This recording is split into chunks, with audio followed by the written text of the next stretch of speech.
If you have your Bible, you can follow me as I read this one. And the Bible says, verse 8, when the king of Aram was at war with Israel, he would confer with his officials and say, we will mobilize our forces at such and such a place. But immediately Elisha, the man of God, would warn the king of Israel, do not go near that place, for the Arameans are planning to mobilize their troops there. So the king of Israel would send words to the place indicated by the man of God. Time and again, Elisha warned the king so that he would be on the alert there. Verse 11, the king of Aram became very upset over this. He called his officers together and demanded, which of you is what? The traitor who has been informing the king of Israel of my plans. Nagtaka ang hari. Hallelujah, King Aram, bakit na-spoil lagi ang kanyang plano? At ang sabi niya, sino ang traidor sa inyo dito sa aking palasyo? It's not us, my lord the king, one of the officers replied. Elisha, the prophet in Israel, tells the king of Israel, even the words you speak in the privacy of your bedroom. Sinabi ng opisyal, isang officer, maybe it's an army officer sa hari kay King Aram na hindi po kami ang nagsasabi tungkol sa yung plano sa king ng Israel, but it is Elisha, the prophet in Israel, who is telling the king of Israel, every word you speak even in your bedroom. Verse 13, go and find out where he is, the king commanded, so I can send troops to seize him. And the report came back, Elisha is at Dothan. So one night, the king of Aram sent a great army with chariots and horses to surround the city. When the servant of the man of God got up early the next morning and went outside, there were troops and horses and chariots everywhere. So nalaman ng hari, King Aram, kung nasaan si Elisha, and he sent a great army. The Bible says a great army, many chariots and horses to surround the city. Amen. But when the servant of the man of God, si Elisha may kasamang servant, ang kanyang servant ay gumising. Nakita niya at sabi doon, he saw what? Troops, horses, and chariots everywhere. At ang sabi niya, oh sir, what will we do now? The young man cried to Elisha. Verse 16, Elisha said, don't be afraid. Amen. Alam nyo, pag nakita nyo na, just imagine kung ano yung nakita ng servant ni Elisha at that time. And obviously, the first thing na pumasok sa kanyang kaisipan ay tapos na ang ating buhay. But Elisha said, don't be afraid. For there are more on our side than on theirs. Amen. In a human perspective, hallelujah, how can you say that there are more against your enemy when there's just two of you? Amen. Remember, the Bible says the army was surrounding the city where Elisha and his servants were. At ang sabi ni Elisha, then Elisha prayed, O Lord, open his eyes and let him see. The Lord opened the young man's eyes, and when he looked up, he saw that the hillside around Elisha was filled with horses and chariots of fire. Amen. Hallelujah. Nung pinalalangin si Elisha sa Panginoon, nabuksan ang mata ng kanyang servant. The servant saw that there were more than what meets the eye. Amen. Palakpakan natin ang ating Panginoon. As I request our pastor to pray for the Word of God this morning. Dakilang Diyos, purihin ka, Panginoon, sa oras na ito, nabasa ng iyong mga salita. Nakatayo na ang iyong lingkod sa amin pong harapan upang dalhin ang iyong mga salita, Panginoon, na pinagpala na. O Diyos, dalangin po namin ang iyong malayang pagkilos sa bahaging ito ng iyong gawain. Patuloy mong hipuin ang bawat puso, Panginoon. Patuloy mong katagpuin ang bawat pangangailangan. Opo, dakilang Diyos, mangyari nawa ang kalooban mo sa araw na ito at patuloy nawang maitaas ang iyong dakilang pangalan, Panginoon. Kaya dakilang Diyos, gumawa ka, Panginoon, kumilos ka hanggang sa matapos ang gawain mo sa araw na ito, Panginoon. Sa pangalan ni Jesus, itong aming samo at dalangin. Amen. Amen. Amen. Palakpakan po natin ang ating Panginoon. Hallelujah. Sige, let's worship Him. Let's glorify Him. Hallelujah. Yes. Yes. Hallelujah. God is so good. Nabasa po natin the story of Elisha and his servant. As a human, the servant of Elisha saw a great army surrounding them, and he thought that was the end of him. That was the end of everything. And there's no possible way na sila ay maliligtas. Why? Because there was an army surrounding a city, and there was just the two of them. Amen. They thought they were just two, but Elisha reminded him, oh yes, you saw the army, but let me pray, and God will open your eyes, and you will see an army surrounding the army. Hallelujah. This morning I want to share, hallelujah, the word of God with the title, Look Again. Everybody say, look again. Sige, sabihin mo sa katabi mo, look again. Hallelujah, at maaari na po tayong makaupo. Look again. Church, not everything, hallelujah, deserves your focus. Hindi po lahat ng mga bagay nakikita mo deserves your focus. Not everything that you see deserves your attention. Because the more you look at it, the more you put your focus on it, eventually it will become bigger and bigger and bigger. Church, sometimes we are not defeated because the problem is there. The thing is that we are defeated because we are distracted with the wrong things. Amen? Pag minsan, hindi dahil tayo ay mahina. Sa totoo lang, we are always weak on our own. But the Bible says, let the weak say, I am strong, because the joy of the Lord is our strength. And let me tell you, the joy of the Lord is an everyday thing. The joy of the Lord is available every day. Hindi po nagkukulang ang ating Panginoon when it comes to strength. But sometimes, our eyes are fixed on the wrong things. Ang ating paningin, ang ating focus ay nakatutok sa mga bagay-bagay gaya ng slave, gaya ng alalay ni Elisha. His eyes was focused on the worldly army. Let me tell you, God has never left us. Alam niyo po ba yon? Nang Panginoon has never left us. Even though we turn our back on Him, kahit na tumalikod tayo, God has never left us for one single moment. Amen. Remember, His presence are everywhere. Hallelujah. Just like how David said, when I make my bed in heaven, He is there. When I bed my bed in hell, He is there. Where there is no place where your presence is not there. God is always with us. And God is still with us. Amen. Let me tell you, the promise of God is still there. Every word in the Bible is true. Every promise is true.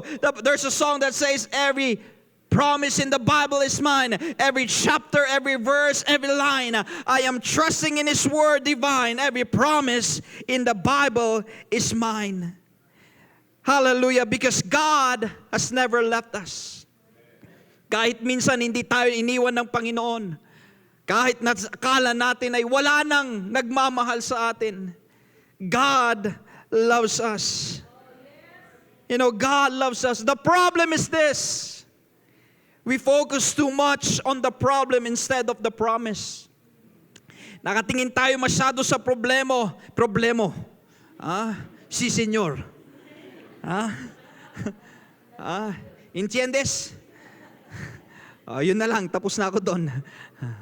Okay, no Spanyol.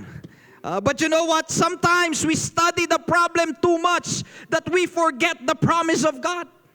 Nakafocus tayo masyado sa problema na akala na natin napakalaki ng problema. Just like what I said a while ago, the more that we focus on one thing, the more it will become bigger.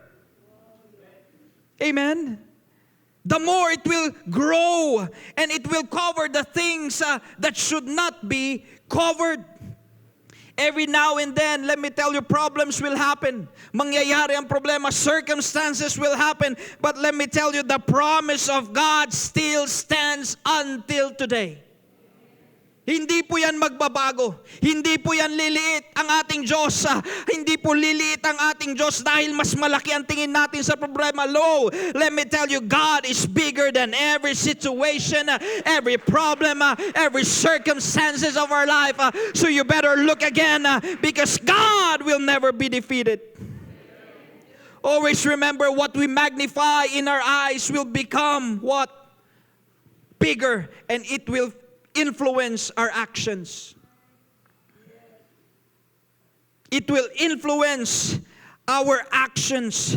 Kung meron kang nakitang higante at ang tingin mo doon ay higante talaga na wala kang kayang gawin sa kanya, what will you do? The human normal reaction is what? You run. Tama ba? Tama ba? Tatakbo ka. If you see a storm, obviously, ang sabi ng mundo, the normal reaction, ay, you will drown. Di ba? Ano pa? If you see an army, obviously, pagbukas mo ng pintuan ng bahay mo, nandyan na ang mga NBI, nandyan na ang mga pulis, nandyan na ang mga sundalo, nandyan na ang mga LTO, ano pa, lahat na ng ahensya ng gobyerno, nakasurround sa bahay mo. Anong gagawin mo? Wala po akong kasalanan. Di ba, magpapanik ka? Normal po yun. That is normal in this world. That is normal for humans. But let me tell you, before you panic, before you quit, before you give up, before you decide that it is impossible, before you say that no man can help you, let me tell you, you better look again at your situation. You better look again. Hallelujah. Because you might not be seeing what should be seen. Amen. Because let me tell you, not everything that meets the eye is complete. Amen. Remember, yes, we have our physical eyes, but the Bible is speaking about something that cannot be seen by these physical eyes. Amen. Kung babalikan natin ang story, kanina nabasa natin, hallelujah, here comes King Aram. Ang ganda nung kanyang plano. Pinagplanuhan niya na ganito ang gagawin natin sa bansang Israel, sa hari, sa kanilang mga kasundaluhan. He met his top generals and they planned it, a perfect plan without any holes except if there be a spy. Kaya nga nung pinagpaplanuan nila nung una, napalya. So hindi nila naisip na may traidor. So ang ginawa nila, nagplano ulit. But the Bible said every time the king of Aramean or King Aram plans something, it is being spoiled. At ang sabi niya, sino ang traidor? Sa inyo. Sino ang nagbenta? Sino ang nagsabi sa hari ng Israel ng ating plano? And one of these officers said, it is not us, my king. It is Elisha. Yun yung binabasa ko yung Bible. Sino ang nagsabi dun sa sundalo? Na si Elisha yung nagsasabi sa hari. So ibig sabihin, espiya. Yung sundalong yun. Paano niya nalaman na kahit yung nasa bedroom ng hari ay alam ni Elisha?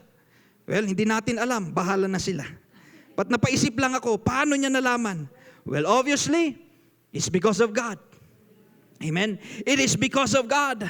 Kaya sabi ng hari, who is leaking information, nung nalaman niya na si Elisha, anong sabi niya? Anong ginawa niya? Nagplano siya para kay Elisha. Instead of the king, he planned something for Elisha.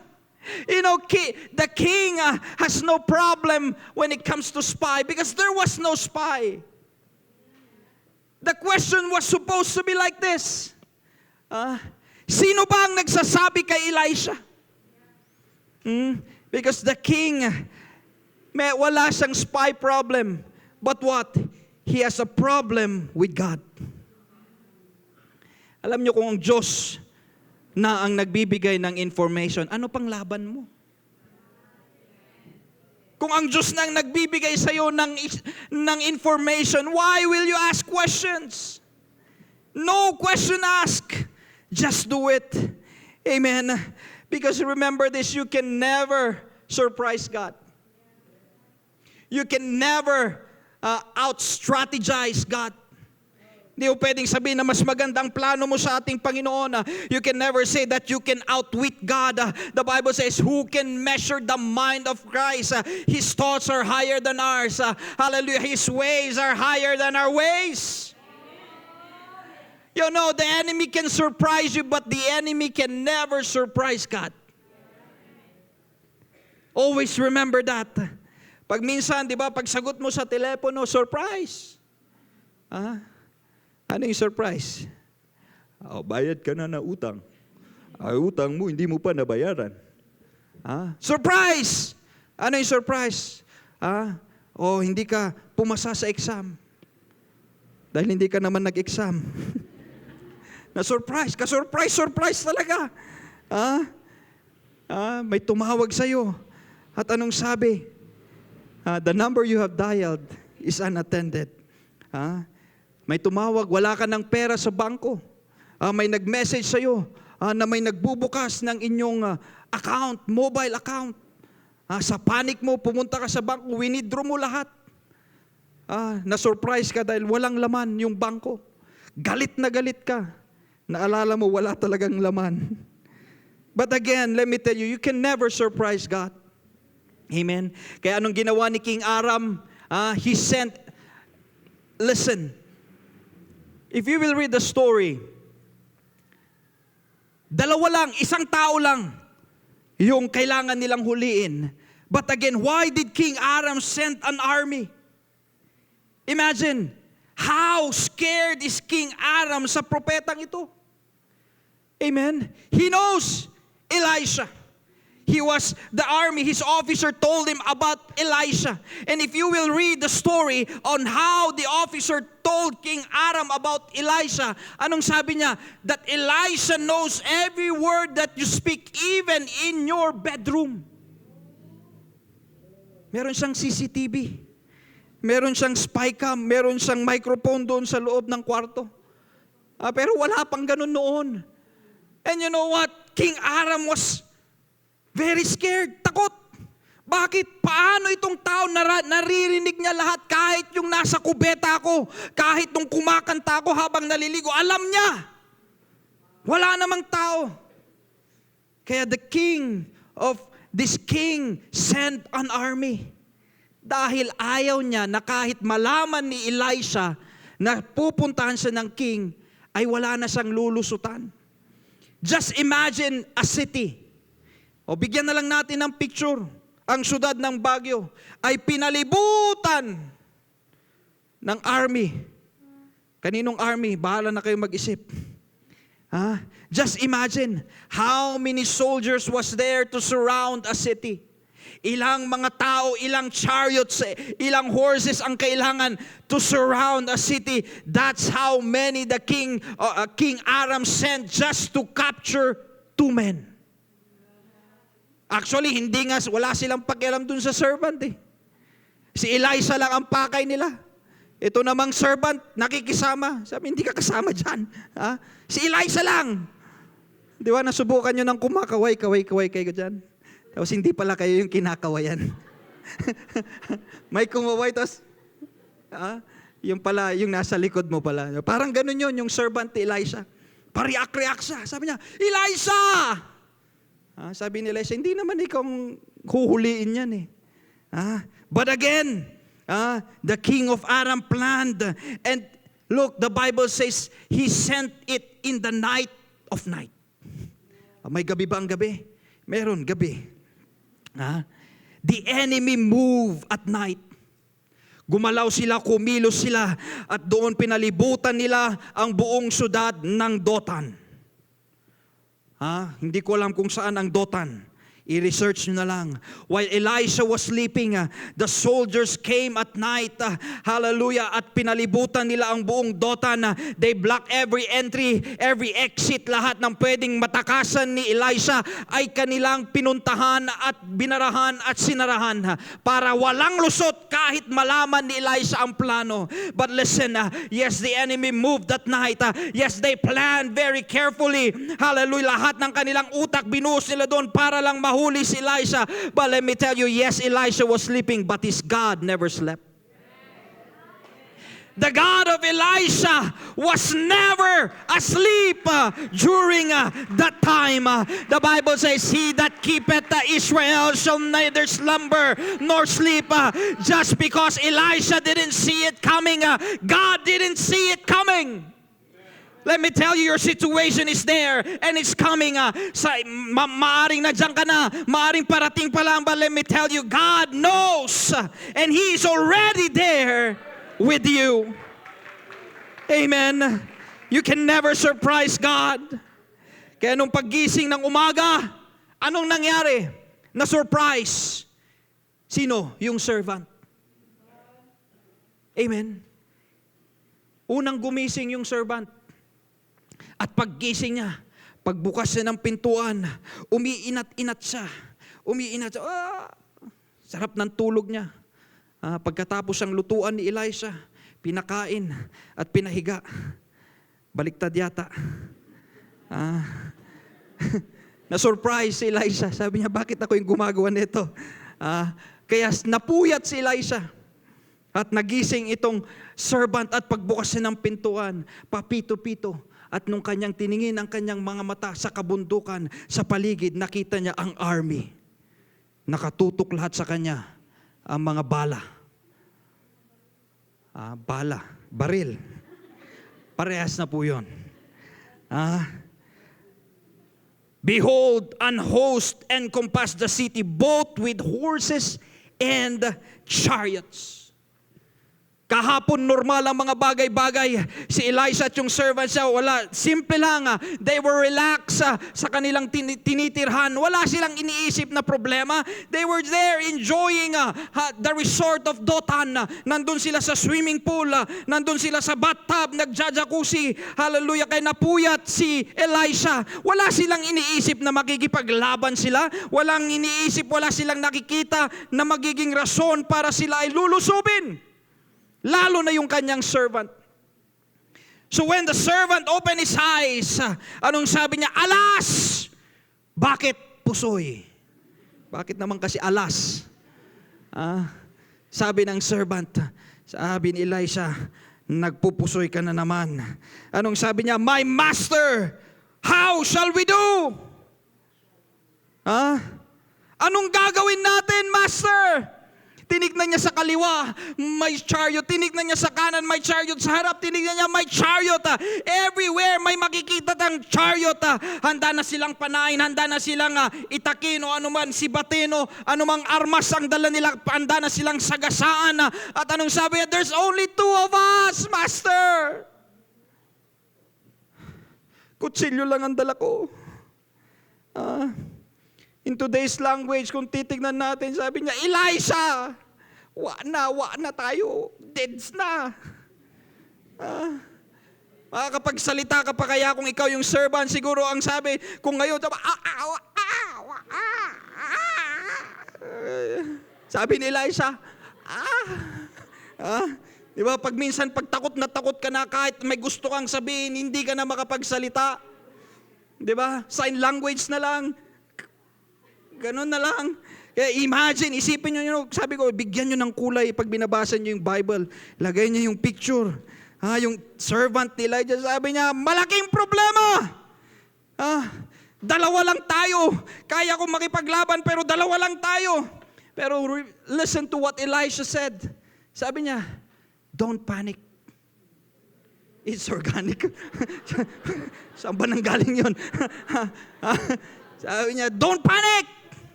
Sabi nung servant, Sabi niya, Elisha, nakikita mo ba yun? Nakikita mo, wala na tayong tatakasan. Rapture na lang. Para tayo lilipad na lang pa ganon.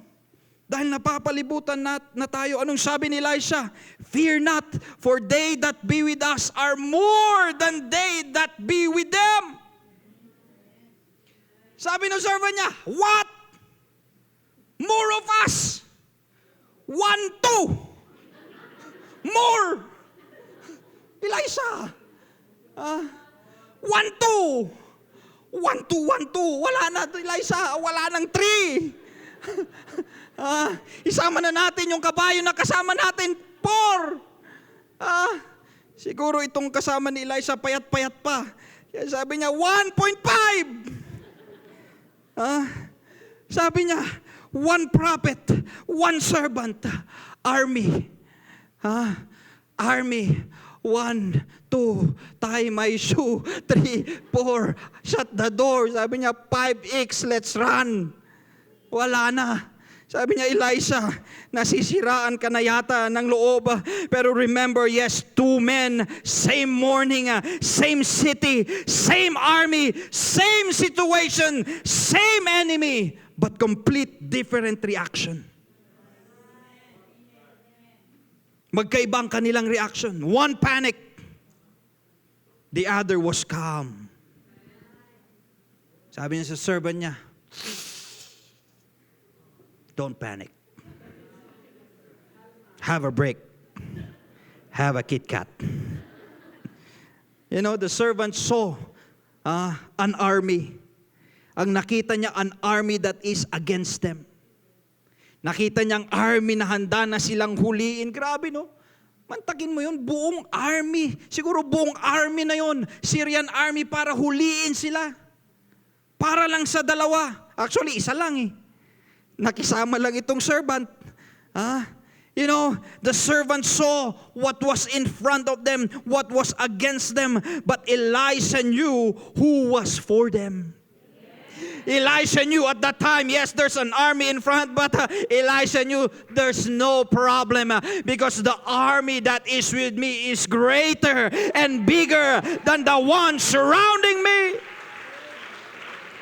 Yes, they were surrounded by human armies, but Elisha knew that he was surrounded by heavenly, angelic armies. Hallelujah. The servant's problem, pag titingnan natin, he was not in the wrong at that time. Normal po yun. Sabi ko nga, pag pinaligiran kayo ng sundalo ngayon, pag gising mo sa umaga, tapos nakatutok lahat sa'yo ng mga baril, anong sasabihin mo? No problem, brother. Mamati ka. Diba? Normal po yun. The servant was not in the wrong, but the problem is his focus was in the wrong place. Yung kanyang paningin, yung kanyang nakikita ay nasa maling lugar. What he was seeing at that moment was incomplete. Amen. It was incomplete because the real danger was not with Elisha and his servant. The real danger was the armies of the king of Syria. Mantakin mo yun? Baliktad pa pala yung situation. Kaya nga, church, let me tell you, you think the problem has you surrounded, you better look again because the armies of God, hallelujah, the enemy will try to surround you, but no matter how many descend, remember you are surrounded by the presence of the Almighty. You are surrounded, hallelujah, by the power of the Almighty. Yes. Hindi ko po sinasabi na totoo ang problema, hindi ko sinasabi na hindi totoo. Totoo po ang problema. Hindi ko po sinasabi na hindi totoo ang kaaway. They are real, situations are real. But remember this, but what you see is not all there is. Amen? Hindi lagi na lahat ng nakikita natin, ayun na yun. Because remember, our eyesight, our vision is limited to what? Only what the eye can see. And where you are standing. Dahil pag pumunta ako sa likod, dito nakikita ko lahat ang mukha ninyo. Pagpunta ko sa likod, obviously ang nakikita ko lahat ng likod ninyo. Maliban na lang, delikado kung mukha nyo pa rin yung nakikita ko. Ha? Kailangan na natin mag-rebuke pag ganun. Dalawa na yung mukha. Ha? You know, faith does not deny reality. Amen? It does not deny reality. But remember this, but faith doesn't remove God in reality. Hindi ko po sinasabi na, wag na tayong maniwala sa mga nakikita natin. Ay, sige, subukan mong tumayo sa kalsada at wag mong paniwalaan na may truck na sasagasa sa'yo. Ha? Let me tell you, church, yes, reality is real, but God is real. Everybody say, God is real. Amen. Ang Diyos na pinaglilingkuran natin ay totoo. Yes, totoo ang gera na hinaharap natin. The battle in this life as we walk, as we wait on the Lord is real. Amen. Hindi ko po sinasabi na nung naging Kristiyano tayo ay napakaganda na ng buhay. Hindi po ang katotohanan. The more we serve God, the more we face battles. The more we trust God, the more the enemy will fight our faith. Amen. But let me tell you, hindi po rin lahat ng nakikita ng mata natin ay that is the final of everything. Your eyes, hallelujah, doesn't mean that everything is there. Lahat ng nakikita ng yung mga mata, physically will tell that's the reality of everything. No, church, remember, our truth, our trust is not based on human perspective. It is based on the Word of God. Our faith doesn't stand on man's perspective. It is based on the Word of God. That's why the servant didn't see the army surrounding the army. Kaya nakatingin siya, saan? Nakafocus siya doon sa physical army na nakikita niya. Kaya ang na-magnify at that time is what? The armies that are ready to surround them. Kaya anong nangyari? He reacted. His feelings, his emotions was affected. Amen? Di ba pansinin ninyo? Your reactions, your emotions, your meaning, your interpretation is based on where you focus your eyes on. Tama po ba? Pag may nakita kang tao kaya sasakyan na dadaan, anong reaction mo? Tatabi ka. Alam mo ano? Sige. Bakal ka lang. Subukan mo. Then, ikwento nyo na lang. It will really affect your what? Feelings, your emotions, hallelujah, where your eyes is looking at. Because kaya nga your focus matters, church. Amen. Your focus matters. The Bible says, looking unto Jesus, the author and the finisher of our faith. Amen. You want to finish the race? You better look at the author. You better look at the creator. You better look at Jesus. You better put your focus on the one who gave you the promise instead on the world that is trying to destroy the promise. That's why focus matters. Pag titignan natin yung servant, ang kanyang focus ay yung army. The moment he saw the army, anong ginawa niya? Anong naging reaction niya? Anong naging meaning sa kanya? Wala na. Tapos na tayo, Elisha. Andyan na yung huhuli. Buti nga kung huhuliin pa tayo. Baka patayin pa tayo. Anong sabi niya? We are surrounded. We are outnumbered. We are dead. Amen. That's his interpretation. Kaya anong nangyari? His emotions became from faith to fear. Natakot na siya. Natakot na siya. Natakot na siya sa dami ng mga sundalo nang nakikita ng kanyang mga mata. But at that time, anong nakita niya, nung natakot siya, what was his reaction? He began to panic. Nagpanic siya. Hindi niya alam kung babalik siya kay Elisha o kaya tatakbo siya. Hindi niya alam kung anong magiging action niya. Will he fight or will he flight? Kaya anong sabi niya? Alas! Master, anong gagawin natin? But here comes Elisha. Nagtatanggal ng muta. Ha? At sabi niya, relax ka lang. Ha? I got you, bro. Yun. Kaya nga mag-ingat rin tayo kung sino yung kasama natin. Sino yung lagi nating kasama. Dahil kung ikaw yung tao na madaling magpanik, at ang gusto mo pang mga kasama ay yung mga panikero rin, ay bahala na kayo sa buhay. Kaya kung ikaw ay madaling magpanik, ang samahan mo yung walang kapanik-panik. Ha? Doon ka dumikit para ma-build yung yung hindi pagiging panikero. 'Di ba? Sabi nga nila, kung saan ka mahina, doon ka magpalakas. 'Di ba? Huwag kang sumama sa tao na alam mo na nga na doon yung kahinaan mo o yung pare-parehas kayo ng kahinaan, di sama-sama na kayo doon. The Bible says, tell me who your friends are and I will tell you who you are. Amen? Kaya sabi niya, Master, what shall we do? And Elisha reacted very different. Hindi siya nagpanik. Hindi siya nagtaka. Ang sabi niya sa kanyang servant, huwag kang matakot. Andito lang ako. Di ba may awit yon? Nakalimutan ko na. Ang sabi ni Elisha, do not fear. Huwag kang mag-alala. Sabi ng kanyang servant, Master, we are outnumbered. Anong sabi ni Elisha? No, they are outnumbered. Nagkakamot ng ulo yung servant niya. Paano tayo na outnumber? Nagpapanik na. Huwag. Anong ginawa ni Elisha? He prayed. You know, sometimes the best thing to do when you think it is impossible already, pray. Pray.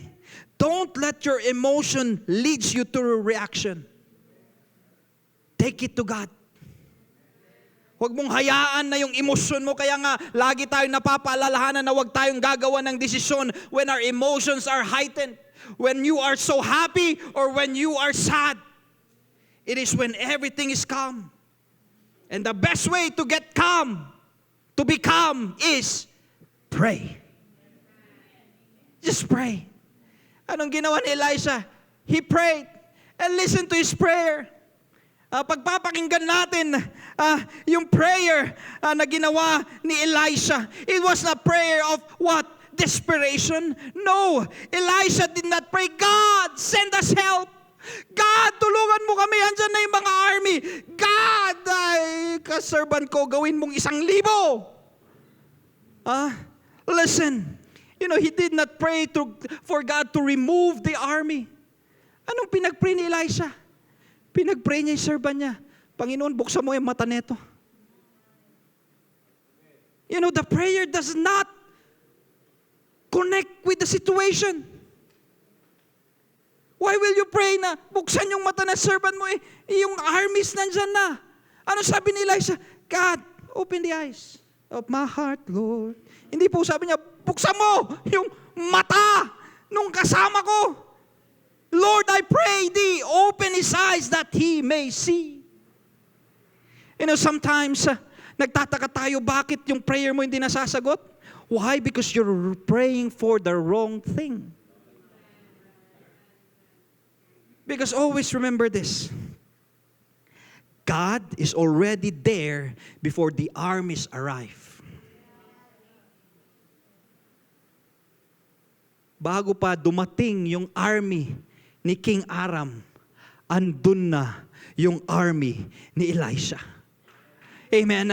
Before the king even planned something for Elisha, God has already planned something for the armies of King Aram because the help was already there. Kaya ang panalangin ni Elisha, Lord, open his eyes. Sometimes, church, our prayer is not, Lord, bigyan mo ako ng ganito. Lord, bigyan mo. Ang prayer na, Panginoon, open my eyes that I may see. You know, sometimes the blessing is already there. The answer is already there. But because our eyes are focused on the wrong things, that our eyes is blinded by what God has already given us.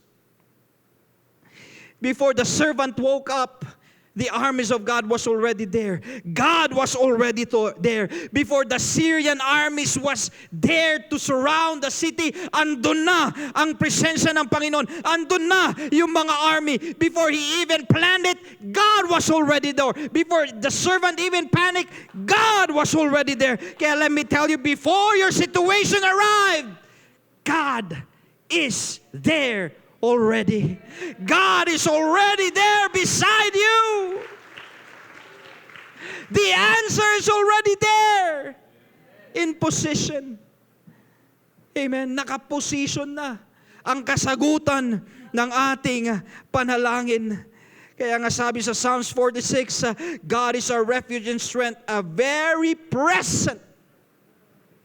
It is not a help for tomorrow, but it says it is a present today help. It is here today. He is always here every day. Every moment paggising mo, sabi nga nung awit, when I wake up in the morning and when I lay my head to rest, I am blessed, I am blessed, I am blessed, I am blessed. Because God is always there with us. Hallelujah. Remember, God was there before you even discover your problem. Sino dito mahilig mag-discover ng problema? Skill po yan. Lagi niyong dinadala yung sarili niyo sa problema. Huwag niyo nang i-share. Sa inyo na lang. You know, the enemy thought he has you surrounded. You know, kaya nga sabi ng Bible, if the enemy reminds you of your sin, you remind him of his future. Hindi po yun sa Bible. Awit pala yun. Sabi nga, kung ang kaaway ay laging pinapaalala sa'yo ang iyong kasalanan, remind the enemy of his future. Amen? Because it is settled already. But let me remind also that your life is settled. The plan of God is already settled for you. But just wait, because everything is made beautiful in its time. Amen. Kaya sabi sa Psalms 34 verse 7, the Bible says, and the angel of the Lord encamped round about them that fear Him and delivereth them. Let me say, the enemy may say, I have you surrounded, but you better look again, church. Look again who is being surrounded in your situation. The enemy will tell you, I have surrounded your family, but you better look again and remind yourself and say, God, open my eyes that I may see who is being surrounded here at this moment. Because yes, trouble is everywhere. That's a real thing. But let me tell you, the presence of God is also everywhere. And that is the real thing. Remember, God has been surrounding us every day. Whole time. Amen. Whole time. Kung titignan natin when we talk about focus, if we will look the story of Peter and Joseph, Peter at that time, alam natin ang story ni Peter when he was there at the boat and the storm was there and his eyes was locked on to Jesus. At anong sabi niya, call me that I may walk and come to thee. At anong sabi ni Jesus, come. And as Peter was looking at to Jesus, he was walking on water. Amen. You want to walk above your problems? Look unto Jesus. Look unto Jesus. And when Peter was walking, naglalakad siya, storms was there. The reality was there. But when Peter was focused on the person who is bigger than reality, he was walking. He was doing the impossible. Diba? He was doing the impossible. Naglalakad siya sa tubig. Ang kanyang mata nakatingin sa ating Panginoon. The typhoon was real. The storm was real. But everything was just locked on to Jesus. Every emotion, every meaning, every reaction was focused on to Jesus. Kaya when Peter started to put his feet outside the boat, hallelujah, he was stepping above the water. Naglalakad siya, hindi niya naiisip na bagyo ay totoo, hindi niya iniisip na malalakas ang alon. Ang nakikita niya lang, iniisip niya yung Diyos ko nandun sa harapan yung aking Panginoon, and I will go to Him. Peter started walking, and he was walking on water. Yung mga kasama niya, they were reacting. Why? May multo. May multo silang nakita at may bagyo. Kaya ayaw nilang lumabas sa bangka. Kaya sayang, hindi sila naglakad sa tubig. They have the opportunity to do the impossible. Experience walking in water. But at this time, history only tells one person who walked with Jesus above water. Si Pedro. At naglakad si Pedro. But as Peter was coming, his focus was diverted away from Jesus.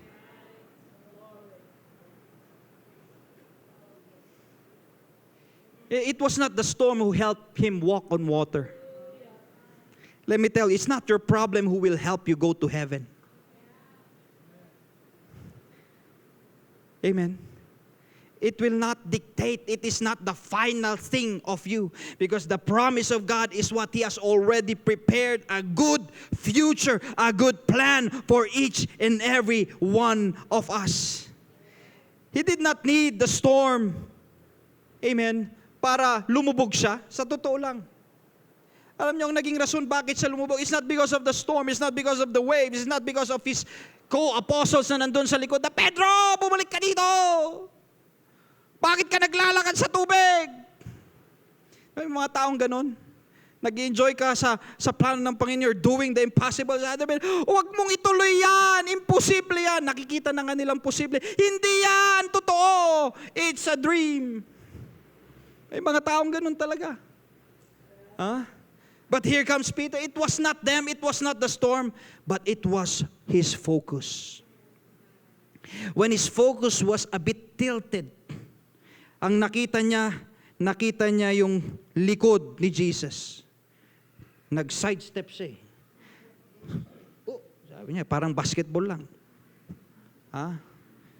Nung nag-sidestep siya, naalis yung kanyang mata sa mata ni Jesus. He began to sink. He began to sink. Amen. Church, we need to be careful where our focus is locked on. As long as Peter's focus was in Jesus, he was walking on water. In the midst of the storm. Let me tell you, even if you're in the midst of the storm, gaano man kalaki ang problema, gaano man kalaki si Maymay o si Dolphin o si Nolphin, hindi ko alam ang pangalan ni Dolphin pagdating dito, kahit gaano kalaki yung mata niya, but if your eyes is looking unto Jesus, let me tell you, the Bible says you can walk on water and you will not be drowned. You can walk on fire and you will not get burned. Why? Because you are looking unto Jesus. Oh yes! The wind was blowing, the waves was there, it was raining hard, but his eyes was on Jesus. That's why he was walking. Everything is real. And let me tell you, Jesus is real at the time. But when Peter diverted his focus, there was a different reaction. Anong nangyari? Nagpanik si Pedro. Hallelujah. Bumalik siya. Saan? Sa sinasabi nating praktikal ng buhay. And he began to sink. The good thing is Jesus was there. You know, sometimes, yes, hindi ko sinasabi na talagang lock-on na, kandado, silyado, hindi na matatanggal ang ating mata sa ating Panginoon. Amen? We are not perfect, but don't make that as an excuse.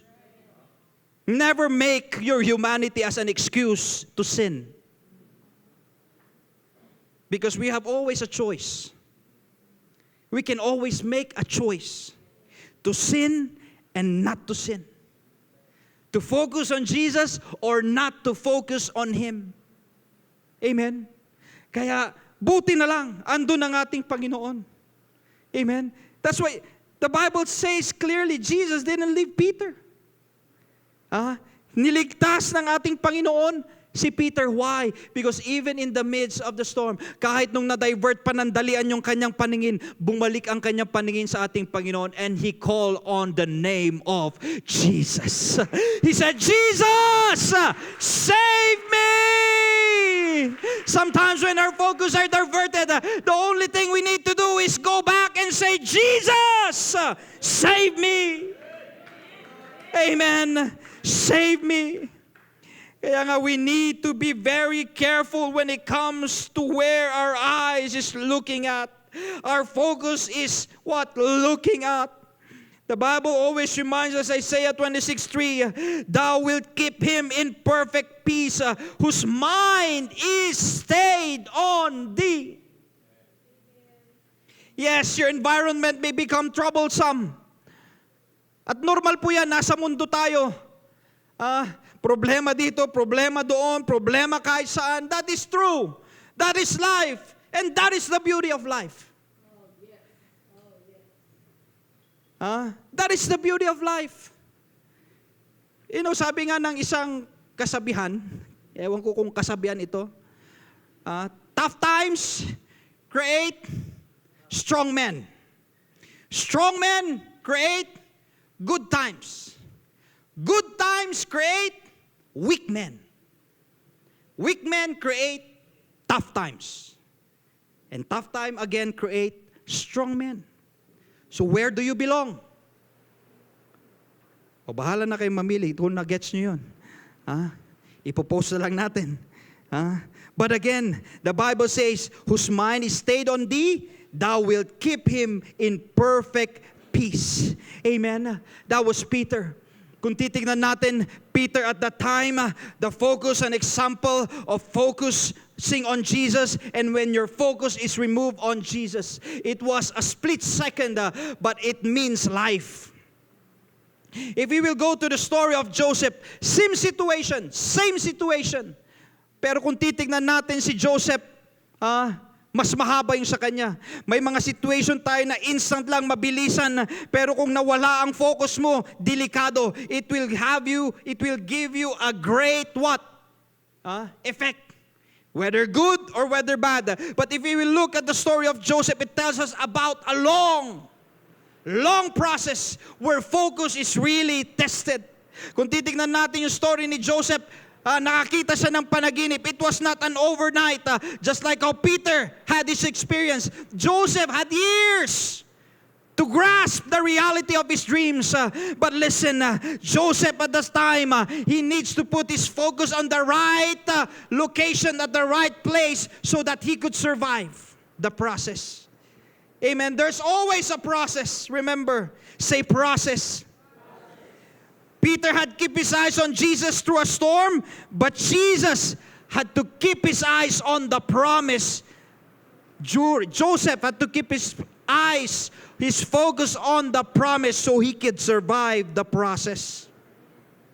Amen. Dumaan sa saan? Sa pit.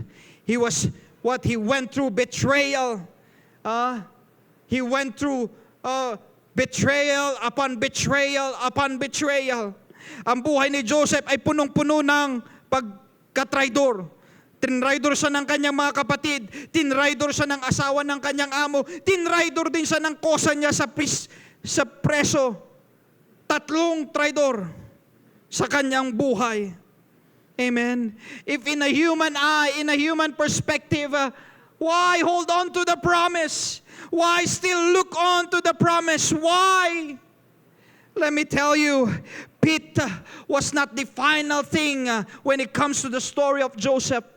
Prison was not the final thing when it comes to the life of Joseph. No. Akala ni Joseph, nung kinuha siya ni Potiphar, sa kanyang kaharian at pinromote siya, yun na yung pangako.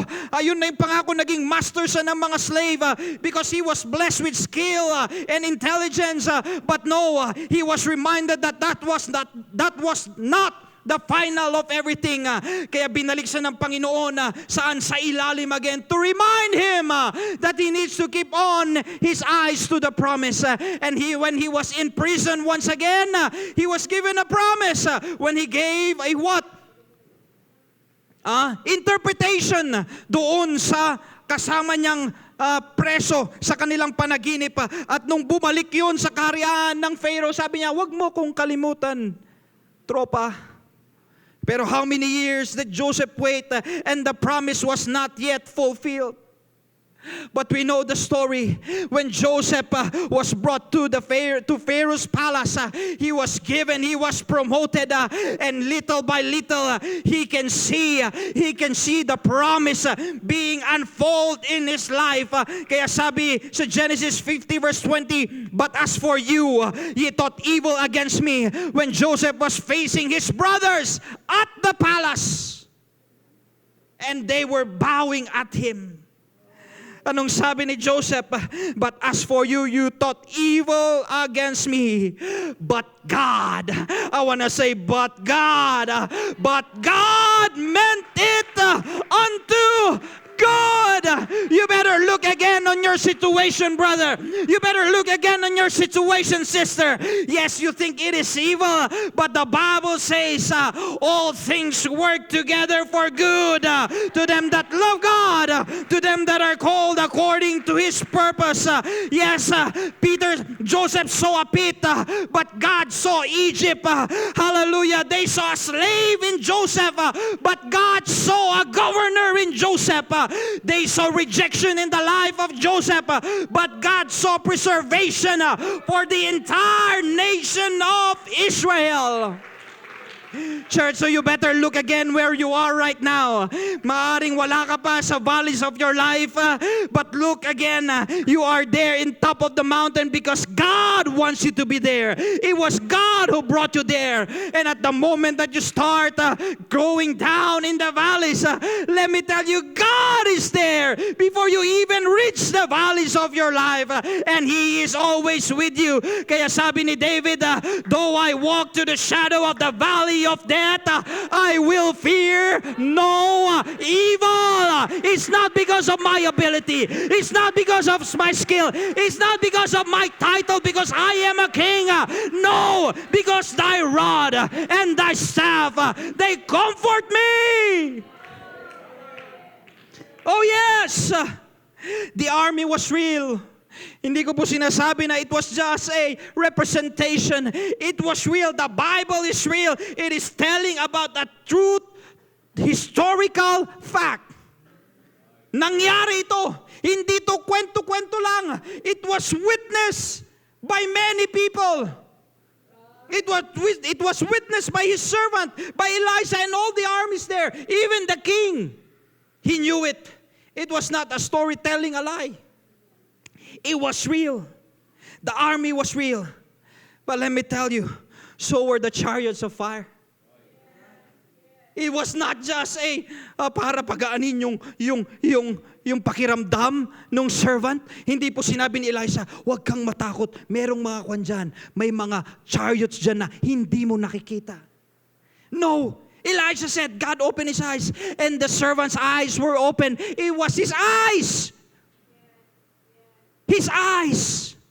And when he saw, there were real chariots of fire surrounding the armies of King Aram. Yes, the storm was real, but so was Jesus. And when he said to Peter, come, it was real. When Peter walked on water, let me tell you, the pit is real. The prison is real. But let me tell you, it is also real when it comes to the promise of God.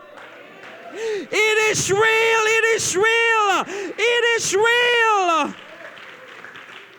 Hallelujah. Kaya nga we need to be careful on how we interpret on what we look at. We can always look at the negative side.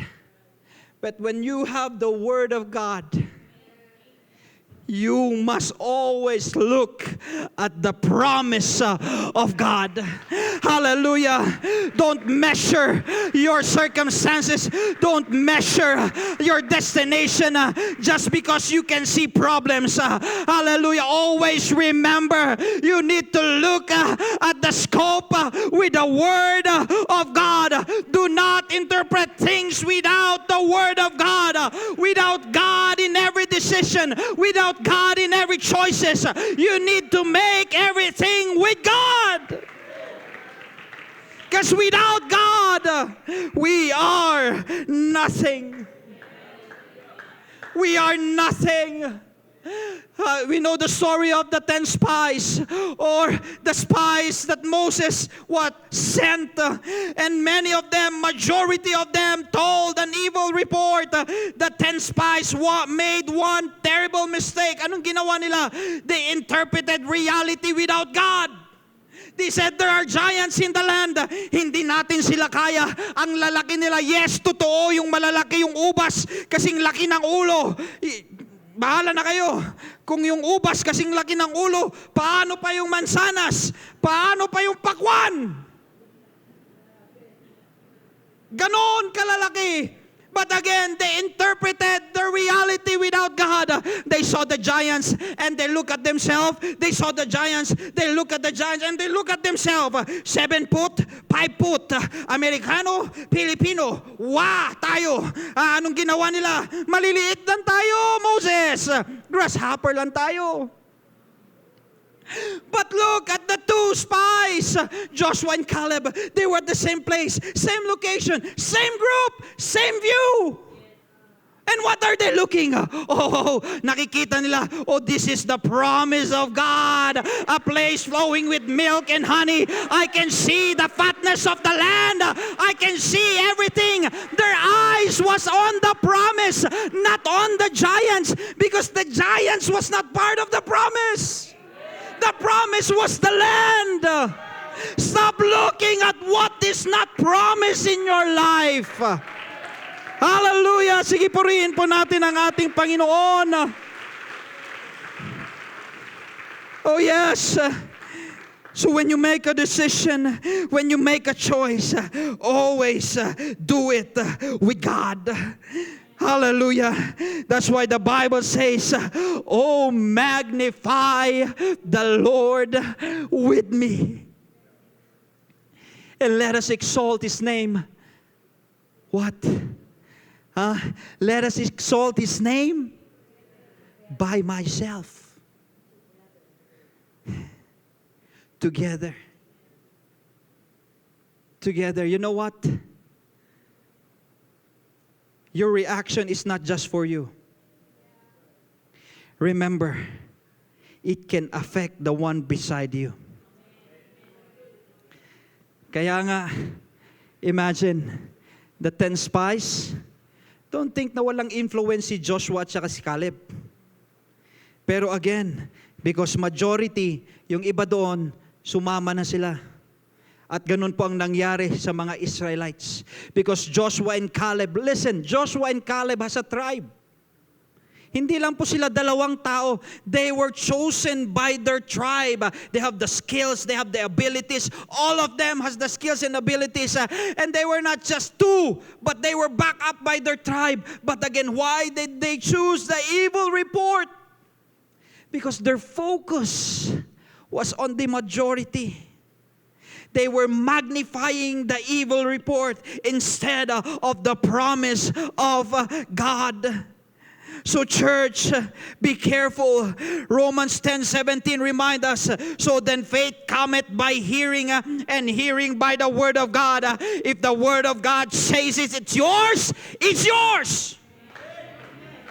Amen. If the word of God says you are blessed, you are blessed.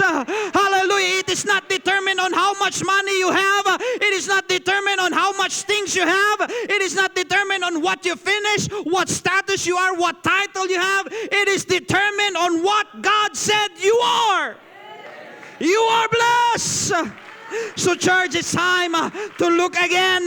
We better look again on the scope of the Word of God. Yes, maybe you've been praying for a long time and there's no answer. Why? Because you're praying the wrong prayer.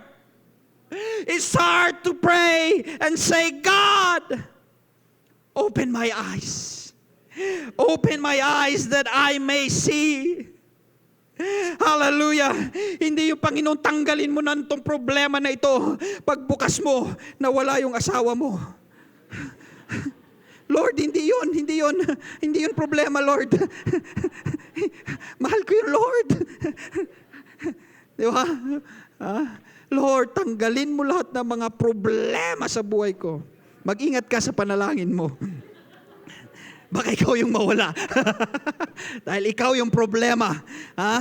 Instead of praying, God, remove this situation, let's pray like how Elisha prayed, open my eyes. Instead of praying, God, remove the storm, hallelujah, let's do what Peter did and say, God, call me. Fix your eyes on Jesus. Instead of saying, God, get me out of this prison of life. But let's follow the story of Joseph. And he did what? He did not lose the process he didn't lose the promise during the promise. Why? Because God is always present in every situation. Hallelujah. Because I want to say right now, in your situation, God is in the story. God is in the story. God is in the story. God is in the story. So you better look again. You better look again. Hallelujah. Yes, problem is real, but you better look again. God is real. Hallelujah. Sickness is real, but you better look again. God is real. Hallelujah. Habang tayo lahat ay tumatayo ngayong umaga. Amen. Oh yes. Romans 8:31. A promise from God that never lose its power. It is never old school. Hindi mo pwedeng masabi na luma na yan. Noon yan.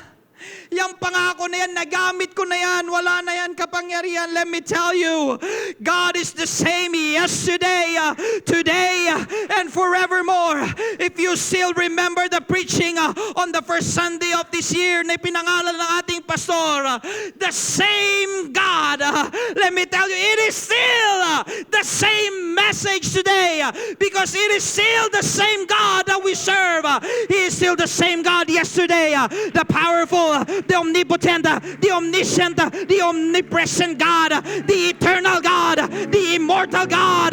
Oh yes, He is the God that provides, the God that heals, the God that saves. Let me tell you, He is still the same God today.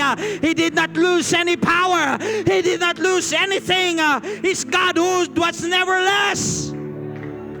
And let me tell you again, it is the same God tomorrow, the same God who helped us, the same God who healed us, the same God who provided for us, the same God from yesterday, today, and tomorrow. Kaya when your sight says you are surrounded, at nakikita mo that you think you are surrounded with the troubles of this world, you better look again. When fear says you are sinking because of the storms and of the waves and because of the reality of life, you better look again.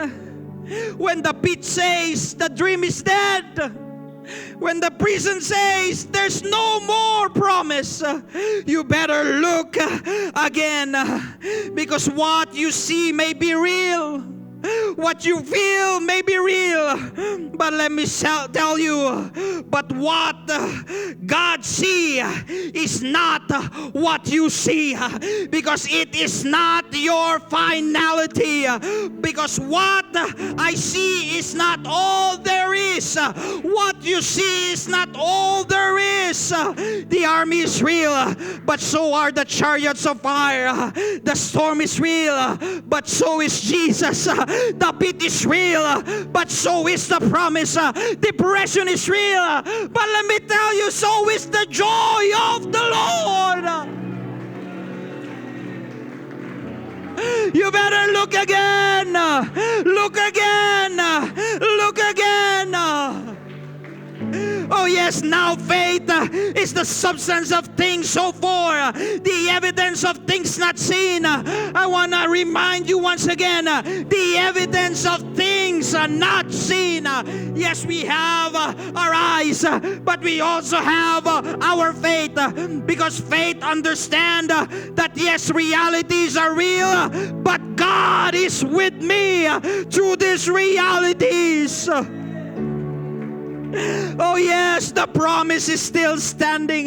There is more than what you can see. There is more than what I can see. Yes, the enemy will say you are surrounded, but the word of God says, I surround you more. There is more grace, more strength, more promise than my weakness, more strength than my struggle, more promise than my problem, because God is greater than any of all these things. Jesus is real. Oh, I love that song kanina kinanta ng ating choir. When you call on Jesus, you know what? That's the thing that we need to do every day. Call on Jesus. Hallelujah. Let this be our prayer today. Just like how Elisha prayed for his servant. He didn't pray for the removal of the problem. He didn't pray for the destruction of the problem. He didn't pray for death upon his enemies. He didn't pray for the eradication of anything that is against them. But he just prayed to open his eyes. So at this morning, yes, meron tayong mga pangangailangan at pag minsan nakatutok tayo dito. But as the title says, look again. It's time to look again. Lord, open my eyes that I may see. Lord, help me. Open my eyes that I may see what you have prepared already for me. Oh yes, if that is your prayer this morning, bukas ang ating altar. Why don't we come in front right now?